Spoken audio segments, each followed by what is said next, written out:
안녕하세요. 취향저격 학습 널싱 아카데미 간호조무사 강의를 하고 있는 유희선입니다.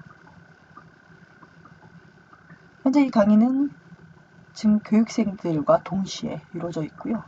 그래서 수업을 하기 전이나 직후 하루 이틀 차이로 제가 계속 업로드를 할 예정입니다.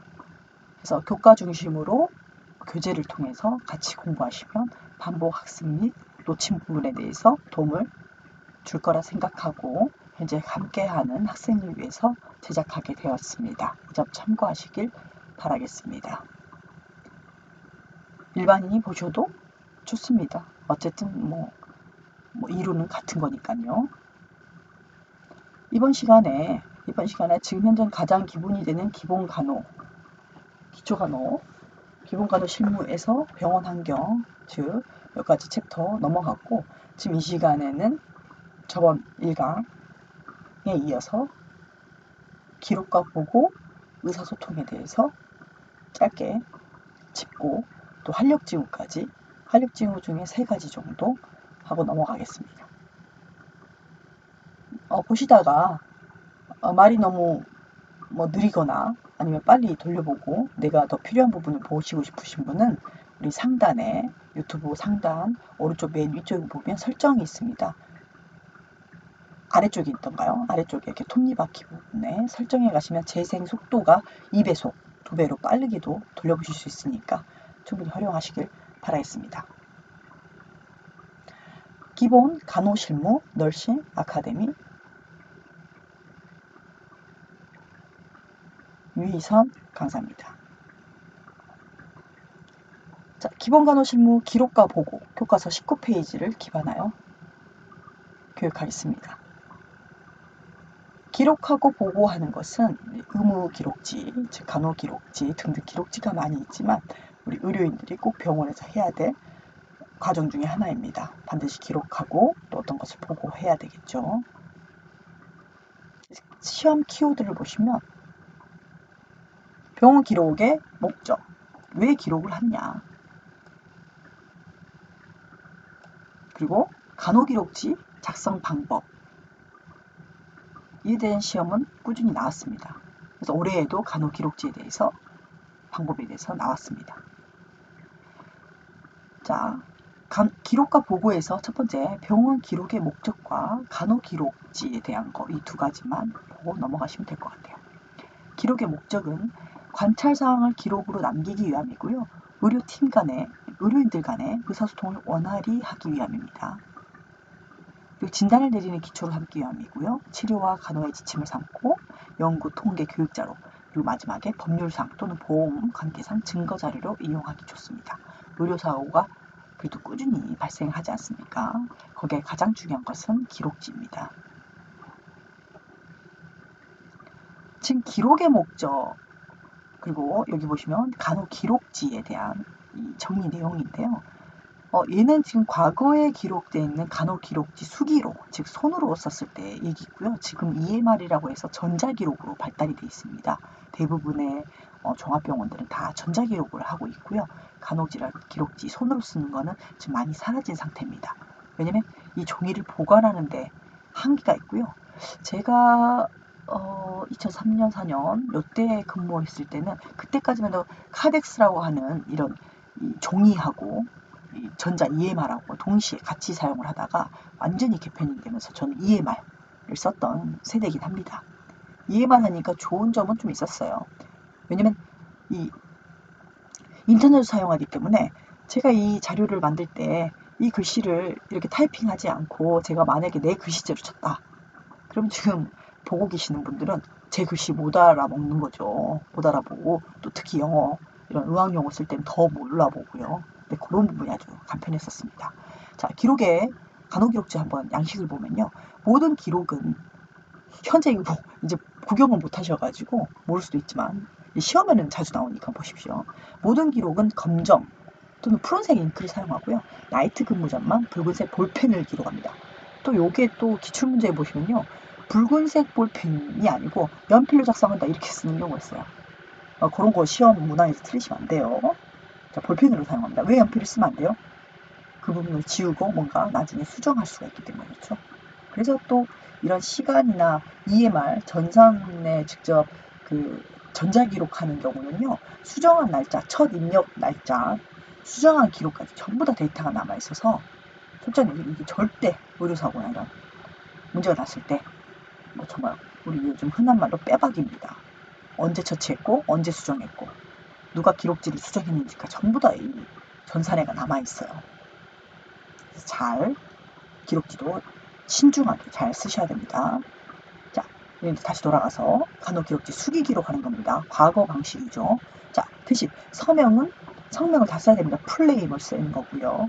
자, 한 번 기록한 것은 여기 중요합니다. 한 번 기록한 것은 절대로 지우개로 지우지 말며 기록이 잘못된 경우에는 빨간색 볼펜으로 한 줄 또는 두 줄을 긋고 영어로 에러라고 씁니다. 그 자리가 잘못됐다고.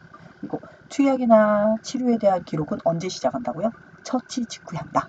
바빠서 나중에 쓴다. 땡입니다. 반드시 처치하고 바로 씁니다. 그리고 과거와 현재 시제만 사용하고 미래 시제는 사용하지 않는다. 1시간 뒤 또는 내일 열이 날 것 같아서 뭐뭐 먼저 했다. 이렇게 미래로 주장하시면 안 됩니다. 과거와 현재는 써도 되죠. 1시간 전에 구토 증상이 있어서 주치의에게 보고하고 노자 보미팅이 있어서 보고하고 맥솔론 한 앰플을 IV 하라고 오더를 받아 시행했다. 이게 맞는 겁니다. 현재 처치까지. 미래 시제는 중요하지 않아요. 미래 시제는 사용하지 않습니다. 미래는 모르니까. 그리고 약어를 사용하는 경우 공인된 약어만 사용한다. 공인된 약어. 누구나 같이 쓰는 공통 영어를 써야 돼요. 자기 맘대로 만들어서 쓰면 안 된다는 겁니다. 그래서 의학 용어 따로 배우시죠? 네. 여기 보시면 객관적인 사실만 기록하고 주관적인 판단 및 의견은 기록하지 않는다. 본인의 간호사가 봤을 때 그런 거 보면 안 돼요. 의료인들 다 같이 공유하는 것이니까요. 2022년도 조사 국가고시에 올해 상반기 3월에 출시된 간호기록에 대한 내용입니다. 한번 보실까요? 간호기록을 작성하는 방법으로 옳은 것은 1번 연필로 기록한다. 땡. 약물 투여 후 즉시 투약 내용을 기록한다. 정답이죠. 자, 임의의 약어를 사용하여 간략히 기록한다. 임의의 약어, 공통된 약어, 공인된 약어, 공증받은 약어, 누구나 같이 사용하는. 그래서 대부분 의학 용어는 다 공용입니다. 이 병원 틀리고 저 병원 틀리진 않아요. 자, 그리고 기록이 잘못된 경우 수정액을 사용한다? 아니죠. 빨간 줄을 한 줄 또는 두 줄을 긁고 쭉 선을 그어놓고 에러라고 표시하라고 했습니다. 자, 5번 미래 시제를 사용하여 환자 A우에 대한 예측 내용을 기록한다. 아우, 잘못된 얘기죠. 미래 시제 사용하면 안 돼요. 간호기록은 철저하게 수행된 일만 합니다. 수행된 일만. 여기서 번외로 이제 시험하고 관계가 없지만 의사분들이 쓰는 경과기록지가 있습니다. 의사가 쓰는 거. 근데 의사들이 자기 필기 노트라고 보시면 돼요. 이 환자가 오늘 라보 데이터 이렇게 피 검사를 했더니 요런 CRP가 올라갔고 저저저저저고 어떤 거가 있으니 앞으로 추후에 이러한 검사가 필요할 수도 있다 판단됨. 이런 미래 시제죠. 그는 의사가 자기 나름으로 환자를 진료를 보기 위한 어떤 일기장 같은 개념이라 그런 때는 미래 시제를 써요. 하지만 간호기록지는 절대적으로 우리가 지시를 받아서 수행하는 거기 때문에 우리는 미래 시제에 대한 얘기를 하면 안 됩니다. 간호사는. 의사는 앞으로 이런 것도 해볼 수 있고 저런 것도 해볼 수 있고 아직 진단명을 못 찾았으면 이런 거 저런 거 그래서 앞으로 이런 게 필요할 수도 있다라고 자기가 마치 일기장을 쓰듯이 환자 하나를 가지고 프로세스를 만들 수 있거든요. 네, 경과 기록지라고 합니다. 그런 것들을. 그래서 다양하게 써요. 그게 아니면 그냥 아닌 걸로 그냥 기록하는 거니까 어떻게 보면 일기장 같은 거고 기획지인데 실제 간호사가 기록할 수 있는 영역은요 한계가 있습니다. 우리는 어떤 환자를 위한 어떤 그런 예후에 대해서 기획하지 않고요. 이제 우리 아무래도 체계가 있잖아요. 그 고난에 약하고 강함이 아니지만 어쨌든 의사 오더 하에 진료 하에 내려진 일에 대해서만 수행을 하는 것이고, 만약 의견이 있다고 하면 어떤 환자가 나타내는 객관적인 증거를 토대로 의사한테 이렇게 보고는 하지만 우리가 직접적으로 간호사가 자의적으로 수행할 수 있는 의료 행위는 없습니다. 그래서 항상 의사 지시하에 움직이는 것이고, 또 그 지시하에 했던 모든 기록을 남기는 것이 간호 기록지라 생각하시면 이해하기가 쉽습니다.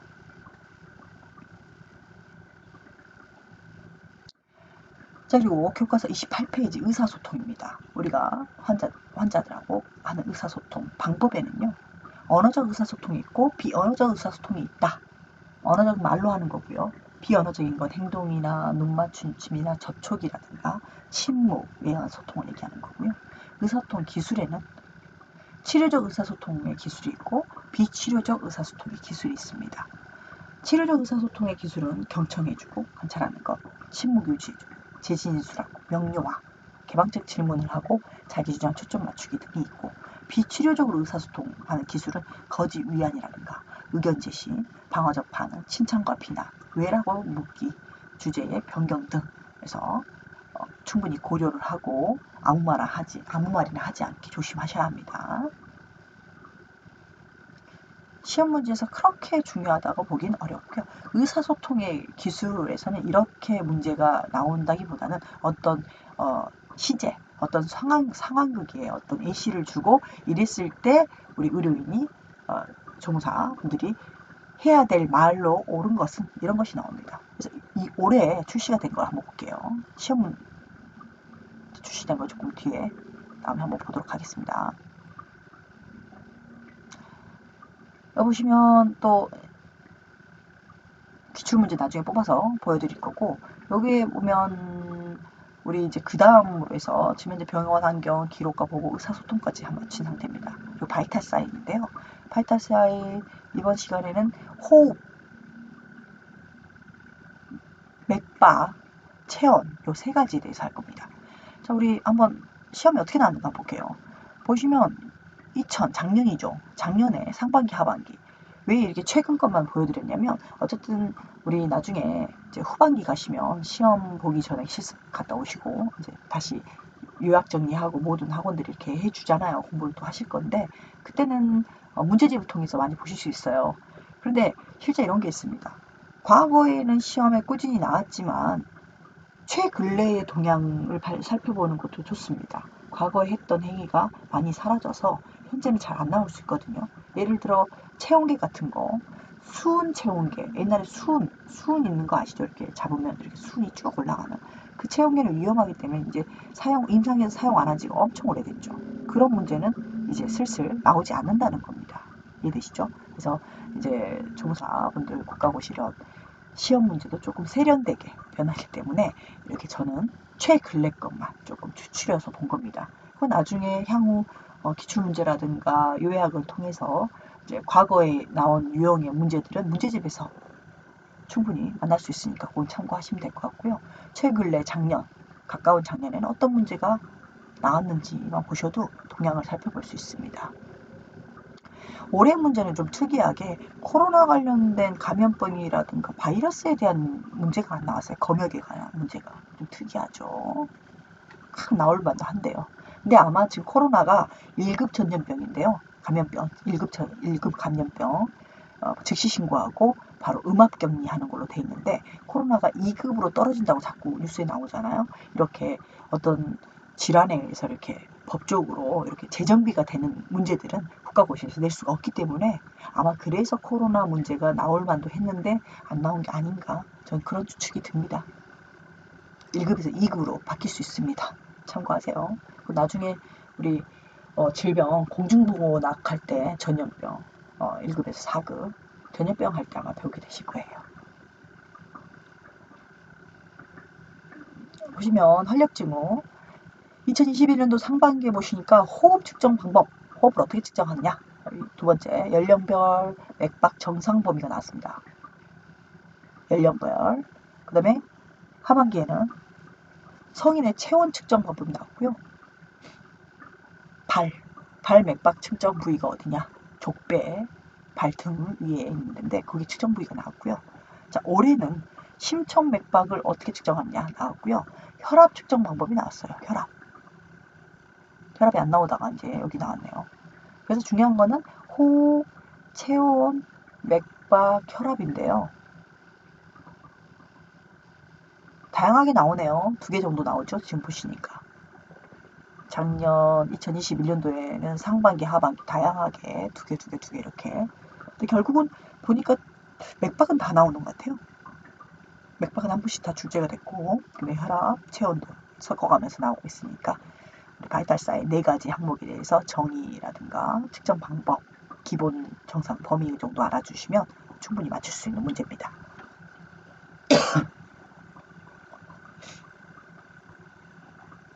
키워드는 기본 간호 실무 2강 목차, 체온, 맥박, 호흡, 혈압에 대해서 아는 겁니다.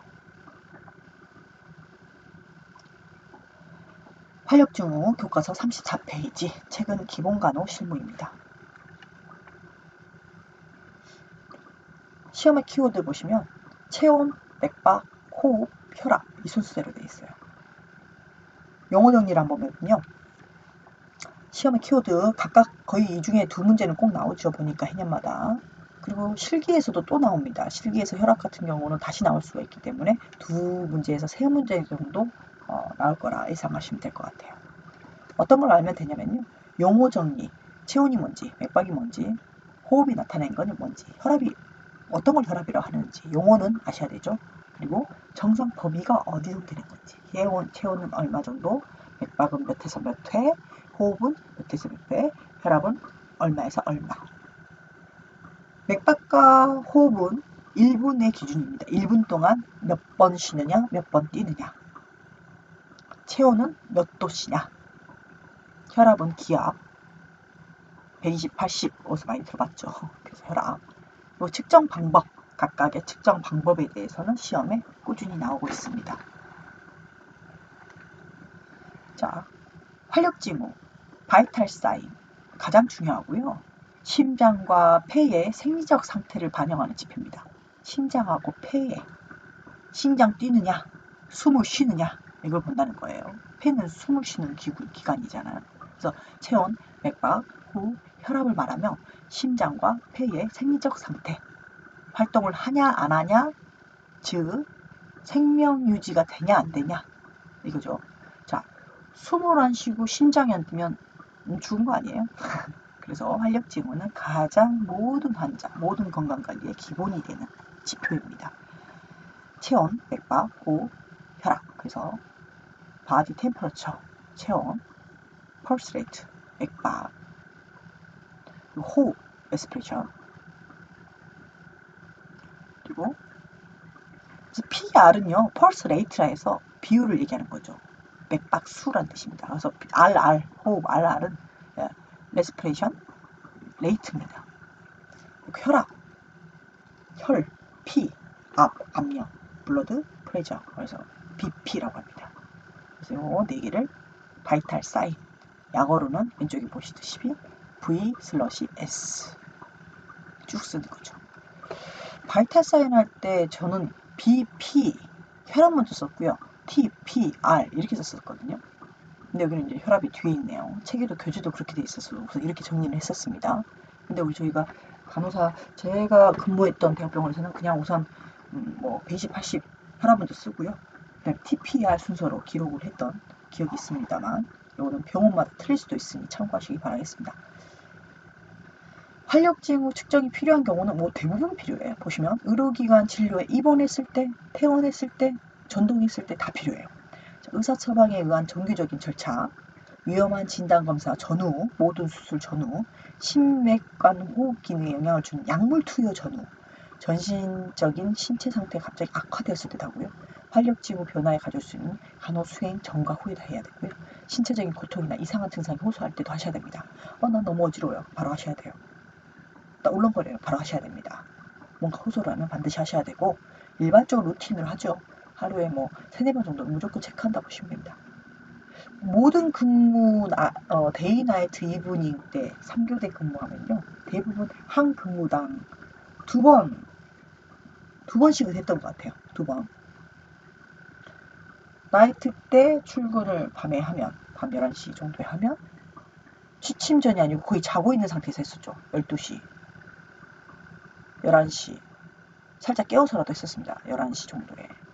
그래서 아무튼 나이트 근무할 때 바이탈 했고, 그다음에 아침에 일어나가지고 첫 기상, 바로 밥 먹기 전에 우르륵 다 또 바이탈 사인 했었고요. 데이 근무들 밥 먹고 난 다음에 오전에 하고, 근데 오후에 식후에 또 나중에 했던 것 같고, 그리고 중간중간 하다 보니까 거의 뭐 신간호사 때는 거의 대부분 뭐 바이탈 사인 하러 정신없었고요. 그래서 우리 어, 우리 SN이라고 하죠. 학생 간호사들, 간호학과 학생 간호사들, 또 우리 조무사 선생님들, 아무튼 병원에 임상 실습 오잖아요. 학생들 실습 왔을 때 가장 좋았었어요. 우리 간호학과 학생들 실습 딱 오면 어우 바이탈 사인 뭐 하루에 뭐 50명 100명 막 이거 할 거 학생도 있었으면 너무 편했었습니다. 실제로. 그러면 안 되는데 일이 많으니까. 어쨌든 바이탈 사인은 모든 그냥 움직이고 숨만 쉬었다 그러면 바이탈 사인 하셔야 돼요. 그래서 바이탈 사인은 우리 신체가 사람이라는 인체가 어떤 활동을 하냐 안 하냐 생과 사 또는 이 활력 징후에서 우선순위에 둬야 되는지 뒤로 빼야 되는지 뭐 이런 것들 그런 등급을 매기기 위한 환자 상태를 전반적으로 볼 수 있는 아주 기초적인 징후입니다. 첫 번째 우리 수업 책자에 있는 순서대로 할게요. 템퍼러처 체온입니다. 인체에서 생산되는 열과 외부 환경에서 소실되는 열과의 차이다. 생산열에서 소실열을 뺀 차이라는 거죠. 그래서 체온계를 통해서 검사하는 거고요. 체온 조절 중추는 우리 뇌 중에 관내에 있는 시상하부, 귀 뒤쪽에 있습니다. 열 생산과 열 소실을 일정하게 조절해준다. 그래서 시상하부에서 관장을 하고 있고요. 체온에 영향을 미치는 요소 중에는요. 나이가 들면 달라지고 일주기 변동이죠. 하루에 체온이 최고일 때는 오후 4시, 최저일 때는 새벽에 아무래도 좀 활동을 좀 안 하잖아요. 그래서 이렇게 가만히 있죠. 그리고 환경, 운동, 스트레스, 호르몬의 영향이 있습니다. 그래서 베라닐 같은 거 체온 조금 올라가잖아요. 그런 거. 그래서 호르몬 관련이 있고요. 자, 구강 체온계 보겠습니다. 자, 구강, 혀 아래다 넣어서 입에서 이제 체온을 측정하는 거거든요. 그래서 우리 전체적으로 몸을 보면 우리 체온계가 몇 개 있냐면요.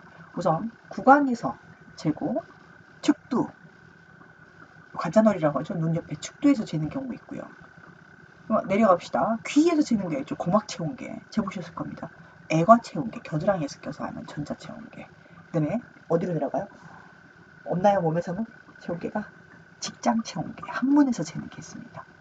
자, 그래서 그 중에 첫 번째 구강 체온계 OR이래서 O입니다. 표기할 때는 구강 체온은 O라고 표시를 하죠. 구강 체온계는 안 잰 지가 오래됐죠. 임상에서는 거의 구강 체온을 재지 않습니다. 하지만 우리는 이론을 배우는 학생 입장이니 공부는 해야죠. 자, 구강 체온은 약 3에서 5분 정도 측정이 돼요. 바로 측정이 안 되고 5분 정도 경과가 됩니다. 기존 온도는 36.5에서 37.5도씨 정도 된다고 하고요. 아무래도 높죠. 37.5. 꼭 열나는 것처럼 보이지만 우리 입안이 좀 따뜻하잖아요. 37.5까지도 정상으로 봅니다. 1번 가장 편리하고 용이하지만 측정 부위가 이제 표준 체온줄이 나오니까요. 구강체온. 음식물 섭취 이게 중요해요. 이 시간 10분, 30분은 좀 암기를 하시는 게 좋을 것 같아요. 생각을 꼭 하셔야 될 것 같아요. 자, 내가 환자를 만나서 이제 체온을 재러 갔더니 음식을 드셨어. 담배를 먹었네, 껌을 먹었네, 뭔가 입을 저작 운동이라고 그러죠. 암냠냠냠 이걸 했으면 이미 입안의 체온이 올라가 있을까 생각을 하고 10분 후에 다시 측정하셔야 됩니다. 10분 뒤에 올게요 하고 그 환자는 빼고 지나가는 거죠. 자, 그리고 3번 온도 음식 변화가 큰 거죠. 아예 열 쪽으로 문제가 있는 거. 얼음을 먹었다든가 아이스크림 먹었다든가 뜨거운 음식을 먹었다. 그러면 입안이 어떻게 되겠어요? 이미 뭐 뜨거운 음식 먹었으면 이미 뭐 제외되자마자 38도가 넘겠죠. 아이스크림 먹었어. 너무 낮게 나오겠죠. 그래서 이런 음식으로 열이 뭔가 됐을 것 같은 경우는 반드시 30분 후에 측정하는 겁니다. 자, 그 다음에 측정할 수 없는 경우가 있어요. 5살 이하 소아. 너무 어리면요. 이 입안에 있는 걸 못 참죠. 요 노인 환자.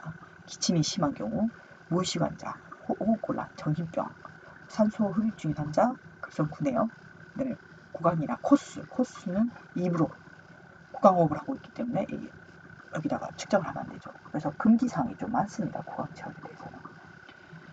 그래서 다 입에 관련된 거죠. 그리고 호흡곤란도 그렇고 측정이 가능한 경우를 외우는 게 더 나을 수도 있겠어요. 외우는 것까지는 아니지만 이해한다 그러면 측정이 가능한 경우 봅시다. 복부 수술 환자, 충수절제염, 맹장이죠. 위염 환자 어때요?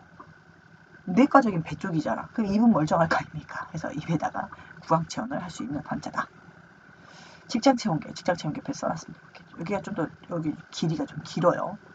직장 체온계는 렉탈이라고 하는 R을 표기하고요. 직장 체온은 3분입니다. 아까 입보다는 조금 더 짧죠. 그래서 3분입니다. 36.6에서 여기는 37.9, 즉 38도까지도 정상으로 봅니다. 왜냐면 이 항문은 이미 외부 이렇게 장이 다 막아져 있잖아요.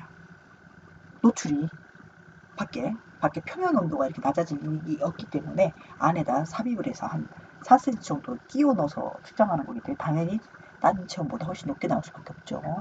정확한 체온을 측정해야 하거나 구강 체온 측정할 수 없을 때 사용하기도 합니다.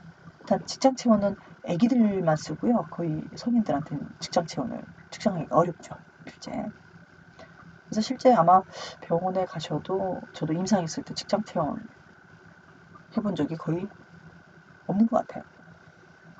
자, 체온 측정 방법은 알고 계셔야 될 거예요. 그 끝이 둥근 항문 체온계에 바셀린을 바른 다음에 집어넣어 주는데 성인은 3에서 4cm, 그냥 기본적으로 5cm, 4cm 이렇게 그냥 이해하시면 돼요. 그리고 아동, 어린애는 그 반입니다. 1.5에서 2.5cm 정도 삽입합니다. 측정할 수 없는 경우는 직장, 당연히 뭐 항문에 문제 있으면 안 되겠죠. 회음부 수술 안 되겠죠.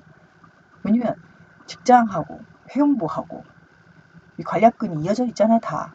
그래서 회음부에 자극을 줄 수 있죠. 직장과 관계가 있기 때문에 앞에가.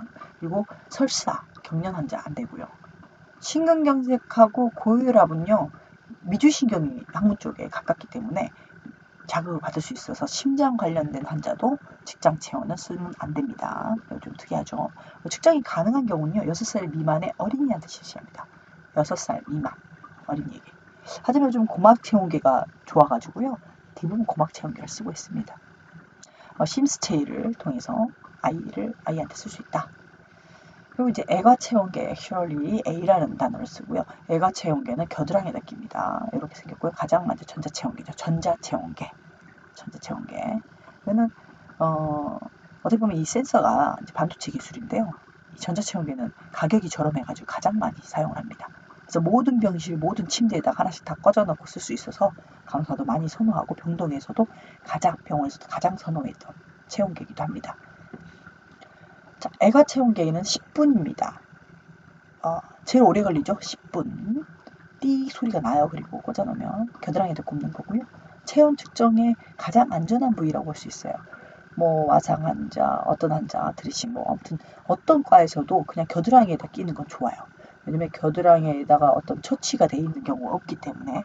근데 아까 말씀드린 구강이라든가 항문은 우선 측정하기가 안 좋은 곳이죠. 구강이도 항문도 그렇고. 여러 사람이 쓸 수 있는 것도 아니잖아요. 그리고 이제 겨드랑이는 잠자고 있는 환자나 이렇게 자고 있어도 살짝 내가 이렇게 겨드랑이에다 끼면 그냥 수면을 방해하지 않고도 내가 측정할 수 있기 때문에 가장 안전하고 이 접근이 좋습니다. 자, 찬물 찜질이나 알코올 목욕 시에는 30분 경과 후에 측정하고요. 아까 우리 구강 체온도 10분, 30분 기억나시죠? 여기도 30분이네요. 자, 그리고 기록 시 애가초염 임을 A로 표시한다 라고 되어 있는데 대부분의 병동이나 병원들은 기존 체온계, 그 병동만의 체온계가 반드시 있어요. 그래서 이렇게 A, 뭐 O 이렇게 따로 이렇게 표기하는 경우는 많이 없었습니다. 실제. 그래서 우리 병동은 거의 전자체온계 쓴다 그러면 다 그냥 전자체온계 썼고요. 소아과에서는 고막체온계를 많이 썼습니다. 우리가 소아과 병동에 가면 다 고막체온계 쓰죠. 네. 애가 체온계. 자, 측정 방법은요. 일반 애가 보이는 겨드랑이죠. 겨드랑이 부분을 두드려서 뭔가 있으면 애가에 이렇게 땀이 있거나 그러면 두드려서 건조시키는 측정한다. 문지르면 안 돼요. 이거는 시험 문제에 문항이 나왔던 겁니다. 문지르면 체온이 상승할 수 있어요. 마찰력에 의해서. 문지르지 않고 두드려서 건조시키는 측정한다. 자, 2번. 센서의 위치가 환자 애가 중간에 닿게 한 후 팔을 가슴에 고정시킨다. 딱 붙이면 돼요. 10분. 자, 고막 체온계. 나온다 그러면 고막 체온계가 많이 나올 수 있을 것 같아요. 이렇게 생겼습니다. 비싸 보이죠? 여기 앞에 탐침이 있어요. 요거는 이제 이렇게 일회용이죠. 귓밥이 남의 이물질이 묻을 수 있으니까 그거는 자주 갈아가지고 쓰는 겁니다. 자, 고막 체온계. 몇 초예요? 여기는 분이 아닙니다. 5초입니다. 이게 안에 넣으면 띠 하죠? 집에 다 있으실 것 같아요. 그래서 띠. 그리고 이제 고막으로부터 나오는 적외선을 감지하여 체온을 측정하고요. 심부 체온을 가장 정확하게 측정할 수 있다. 이 뜻은 뭐냐면요. 우리 체온의 조절 중추가 시상하부입니다. 시상하부는 정확하게 뇌로 본다 그러면 귀 뒤쪽에 가까이 있어요. 고막 뒤쪽에. 그래서 시상하부에서 흐르는 혈류의 영향으로 이 고막에서 감지를 하기 때문에 같은 혈류 계통이라 이거죠. 같은 혈류를 쓰기 때문에 체온의 어떤 그 수치가 많이 정확하다고 얘기를 하는 겁니다. 그리고 시간이 가장 짧게 걸려요. 단점이 있다 그러면 비쌉니다. 그렇죠? 그리고 고막 체온계 측정 방법으로 시험에 나올 수 있어요. 가장 또 나왔던 것 중에 하나고요. 자, 고막 체온 측정을 할 때 귓바퀴를 귓바퀴 있죠? 귀 잡았을 때 그걸 어느 방향으로 잡아주느냐 이겁니다. 자, 성인은 귓바퀴를 후상방 위로 잡아당겨요. 위로 잡아당기고 얘를 집어넣는다 보면요. 소화. 여기서 소화라 하면 3살로 합니다. 3살. 3살 미만의 소화는 후상방 위로 잡아당기는 거고 후하방 아래로 잡아당겨야 돼요. 어른이 위로 잡아당기는 거고 3살 아이는 아래로 잡아당기면서 삽입해서 측정합니다. 삑 하고 3초 정도 걸리죠. 체온의 증가 감소 요인을 보면요. 체온의 증가 요인은 보시면 운동, 흥분, 분노, 배란일, 스트레스, 갑상선 기능 항진, 음식물 섭취, 환경적인 고온인 상태에서 흥분은 막 뜨겁죠. 운동을 해도 뜨겁고요. 분노가 일어나면 막 열이 납니다. 그쵸? 스트레스 나면 또 열이 납니다. 이런 거고 상승시기 간호는 뭐겠어요? 냉찜질, 알코올, 미온수, 구강간호 수분 섭취해주고 해열제를 투하하는 것이 또 상승시 간호입니다. 그럼 떨어졌을 때는 언제냐? 체온 감소의 이유로는 수면 기하, 잠잘 때 조금 떨어지고요. 그리고 활동 저하나 월경시, 그리고 연령 증가, 노인의 경우 체온이 조금 더 저조해요. 그때는 너무 떨어져 있다 그러면 따뜻한 곳으로 옮기고 따뜻한 온찜질을 해주셔야 돼요. 그리고 두 번째, 젖은 옷은 마른 옷으로 교환해 준다. 체온의 증가 감소입니다. 자, 이번 시간 이렇게 체온까지 보고요. 다음 챕터에서 맥박, 호흡 이어가도록 하겠습니다. 네, 수고하셨습니다.